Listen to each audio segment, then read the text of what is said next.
In the 21st century, energy has become vital to modern societies. We all know that.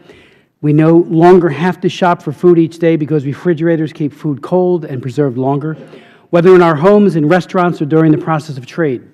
Cell phones, computers, televisions, and other electronics require electrical power to allow us to lead more productive lives in the modern world. As we have seen even in the Ebola crisis and epidemic, it is necessary that medicines and plasma be kept cold so that they don't lose their potency.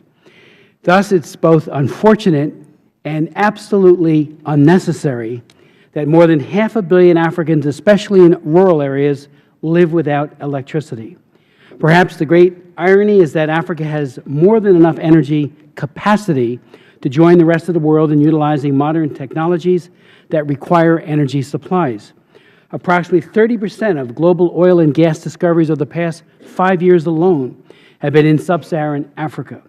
Yet, currently, only 290 million out of 914 million Africans have access to electricity, and the total number lacking such access continues to rise. Bioenergy, mainly fuel, wood, and charcoal, is still a major source of fuel. Hydropower accounts for about 20% of total power supply in the region, but less than 10% of its estimated potential has been utilized.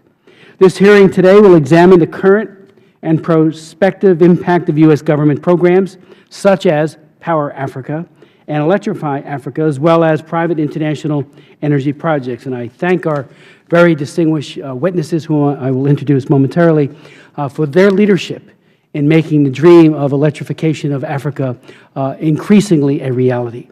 Last year, Chairman Royce, backed by Ranking Members Elliot Engel and Karen Bass and I, introduced H.R. 2548, the Electrify Africa Act. This legislation seeks to build the African power sector from increased production to more effective provision of energy. H.R. 2548 passed the House this past May, but has not had action yet in the Senate.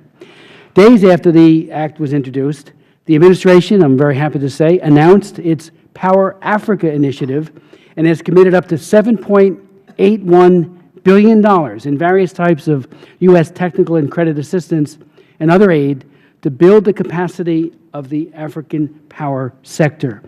It seems that every few months there is yet another discovery of petroleum or natural gas in Africa.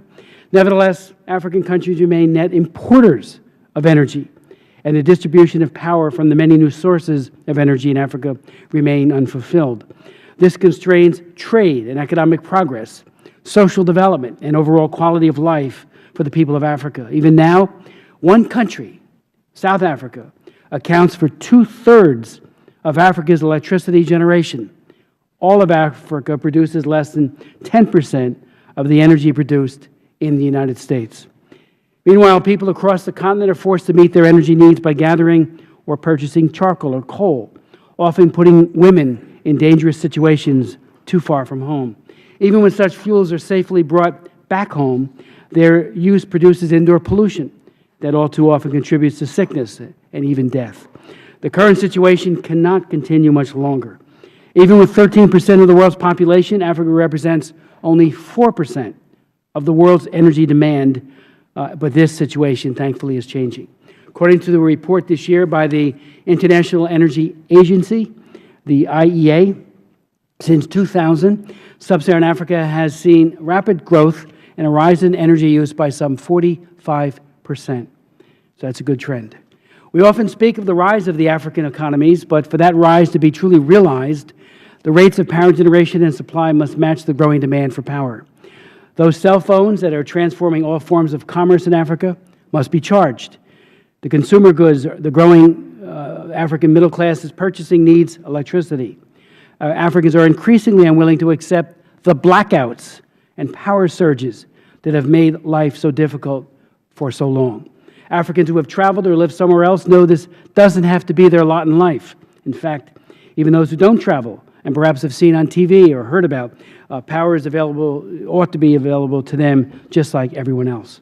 During the colonial period in Africa, countries were limited in their industrialization, but that period is now long past. It must no longer be used as a reason why African countries are behind in the process of industrialization or power generation.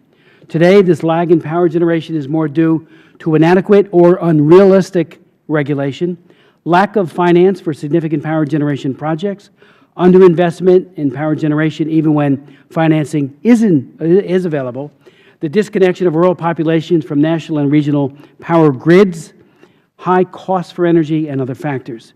These obstacles can and must be overcome, but they will require additional international collaboration, public-private partnerships, and the will of governments and their citizens. We will not get to the point where we believe it is necessary overnight, but we will get there if we do it and take serious measures now and work robustly to bring this about.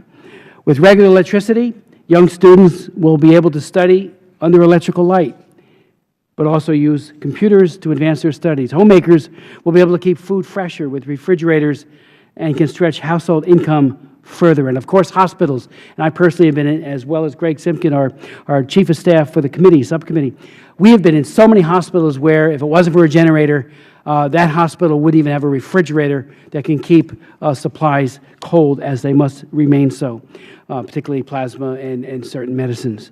Our two panels today will examine international and national programs to achieve regular, sufficient electrical power in Africa and private projects to add to the supply of energy on the continent. The future of energy in Africa is brighter than it has been in the past, but again, diligent efforts we need to seize the day. So I want to now yield to my good friend and colleague, Mr. Cicilline, for any comments he might have.